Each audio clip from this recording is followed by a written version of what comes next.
The brains and the creativity of one man lie behind all these characters and more. The most famous name in American comic book history, the writer Stan Lee. This man is a national treasure.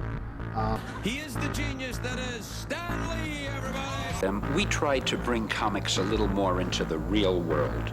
You know, I shouldn't really say this, but the chances are that possibly even you and I aren't perfect. I wouldn't say that about Marina Hernandez, I would. and I know she is. But today, most people just aren't. We tried to make our characters have feet of clay, a poor Spider-Man. I mean, okay, he's pretty good at catching bad guys, but he's apt to get an allergy attack while he's fighting. He worries about dandruff. He'll have an ingrown toenail, tears his costume. His Aunt May won't let him go out to save the world because he's not wearing his galoshes and it's snowing. And the funny thing is, I started doing that as a gag and really to keep myself awake, you know. And I found that the readers are as crazy as I am. They started enjoying this sort of thing.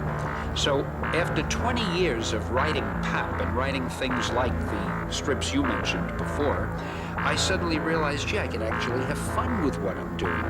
And now, the more realistic we make our characters, the more the college kids who read them think that it's satire, which has taught me a very great lesson. The world is so crazy that if you present things the way they really are, it comes across as broad satire. And Oh, wait a minute, no. all the sociology and psychology majors can do what they want with that one. Spider-Man look, you know Woody Allen. I mean, you know he's for real. Well, I always thought if Woody Allen were a superhero, he'd be Spider-Man, you see? And, or if I were a superhero, because nothing ever turns out right for me. Our books at Marvel Comics, if I may say that, because people may have forgotten. Our books at Marvel Comics. I've said it twice already, and once in introducing your books where? Every couple of minutes, I promised. Okay. We try to be very scientific and very accurate about everything we do. Now, for example, I can't have Spider-Man flying through the air like certain other guys who wear capes and big letters on their chest. So I wanted to be scientific about it. So he shoots webbing out from a little wrist thing he has, and he can shoot at any distance. There could be a building a mile away. Somehow it hits the building, sticks to the building. He swings on it like Tarzan. Perfectly scientific and logical. And that's why our books are beloved by science students and professors and the like. What made you make a career of comics? Greed. They were paying me for it. No, actually, when I started, I applied for a job in this publishing company. I saw an ad. I didn't know they published comics. I thought it was a real publishing company. When I saw they wanted me to work in the comic book department, I figured, hey, why not? I'll get some experience for a while, and then I'll get into the real world. I'm still waiting to get out into the real world. You hit it off right away, is that it? Yeah. What did you like about Zap, Boom, Blam? I'll get you, you dirty curd. Man, you're bringing it all back to me. That sounded good. I loved working with these talented artists. I always wanted to be an artist when I was a kid. I used to draw. And suddenly I saw people who could draw 1,000 times better than I ever could. And I was giving them the stories, they were drawing them, and it was a collaboration that was so exciting to discuss a story and a few days later to see it all drawn on boards, then a month later to see it in a book, and to know that kids are reading these and enjoying them. Why do we like reading it? Boom, ba-boom, ba-boom. Think of it. Why do you like movies? Because you're seeing pictures and they're moving. Comics don't move, but you have a story and you're looking at the pictures at the same time. They're easy to read, they're quick to read. You can fold the thing up, put it in your pocket, you can share it with a friend, you can carry it with you, you can save them and collect them and read them all at once. It's just a nice form of entertainment for kids, and today even older people enjoy them. And now, your career with Marvel Comics. You and Marvel are associated. That you think of Lee, you think of Marvel. Was that who you started with? Well, it wasn't called Marvel at the time, but I think when I started, it was called Timely Comics. They changed the name a lot over the years, but it's always been the same company. Was that due to Captain Marvel?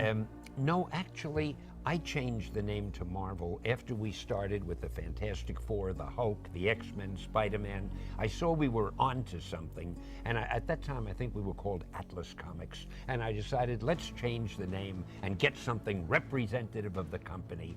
The first book they had ever published when I started to work there was called Marvel Mystery Comics. So out of sentiment, I said, let's call the company Marvel Comics. I wasn't thinking of Captain Marvel at all.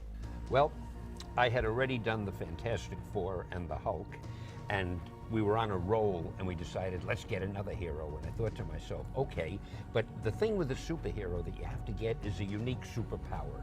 Well, we already had somebody who was the strongest guy in the world, somebody who could fly and so forth. I was thinking, what else is left? Say something funny about that. Nobody wanted me to do it. My publisher, when I suggested the idea, he said, that's the worst thing I ever heard of. Why? People hate spiders. You can't call a hero Spider-Man. Then when I said I want him to have a lot of personal problems and nothing ever goes right for him, he said, Stan, don't you know what a hero is? So he wouldn't let me do it. I had to wait till later. We had a book we were going to drop. And when you do the last issue of a book, nobody You call cares. them books, right? Well, I call it a comic book, yeah. Nobody cares what you put into it. So I featured Spider-Man on the cover, and I forgot about it. Well, a month later, the sales figures came in. It had been our biggest seller. So many strips, the Fantastic Four, the Hulk, the X-Men. The paper, you only got 3 panels a day. Four Now, something. well, it used to be 4. Now Now there's 3. so little space, it's either 2 or 3 panels a day for an action strip.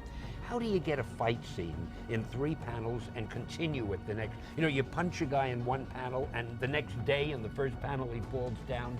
How do you keep up the suspense? So it took until I could figure out a way to do it. Years later, in 1977, we started Spider-Man for King Features, and I'm happy to say he's still going. I guess a guy who just does good things and is willing to take chances to help Pure other and good, people. right? He only wants to help. But not 100% good, because then he's an unrealistic hero. That to man me, was dark, right? Yeah, no, he didn't start out dark. He became dark after a while. A fellow named Frank Miller did a series called Batman the Dark Knight, and that gave him a whole new mystique, and they've been using it ever since. But basically, to me, a hero has to be somebody who will sacrifice or will take great chances to help others, but still have human traits, still not be perfect. When they become perfect, they become dull. How do you prevent writing down? You just don't do it. People have said to me all my life, or all my writing life, who do you write for? And I've said, I don't have an audience in mind. I write for myself. I write stories that I think I would like to read. I try to write them clearly enough that a youngster could understand and appreciate it. Most 77-year-olds are turned off by a computer. Oh, They I don't- love it. You are like a childlike with this. Well, when the computers first came out, I was still doing comics, and the idea of using a computer to do your writing, where you could correct something with a stroke and you didn't have to paste things down and retype things. So I fell in love with it then. Then when the internet came along, to be able to contact people around the world and use email, and I mean, it's fascinating.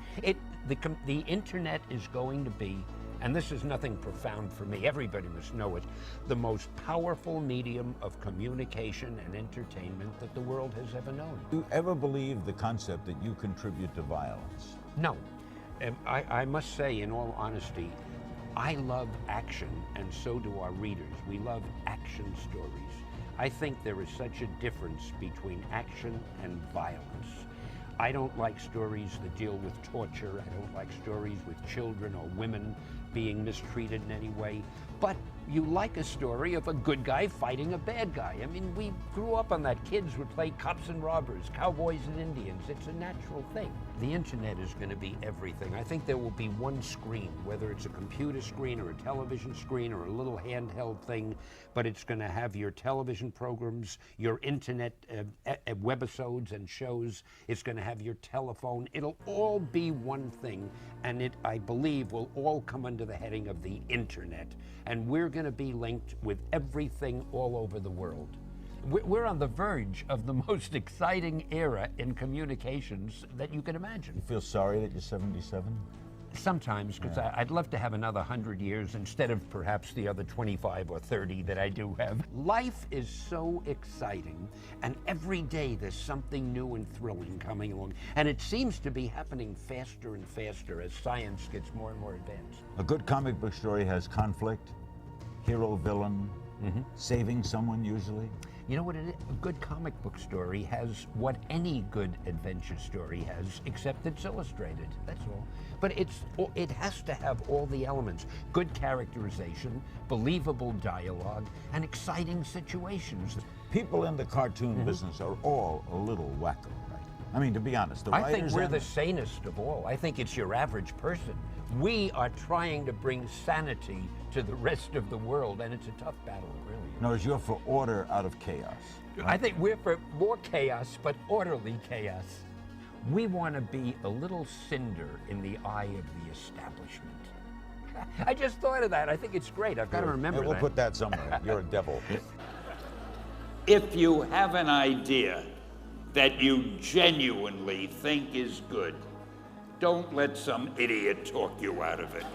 That doesn't mean that every wild notion you come up with is going to be genius, but if there is something that you feel is good, something you want to do, something that means something to you, try to do it. Because I think you can only do your best work if you're doing what you want to do, and if you're doing it the way you think it should be done. And if you can take pride in it after you've done it, no matter what it is, if you can look at it and say, I did that, and I think it's pretty damn good. That's a great feeling. So don't let idiots talk you out of something that you think is good. By the same token, that doesn't mean every single thing you think is good is going to win a prize. Got to have a little judgment there. I've had other things that I thought were good that didn't work, but I'll save that. Just do your thing, do it as well as you, that's the important thing. Don't shirk. Whatever you do, give it your best shot. You'll be glad you did.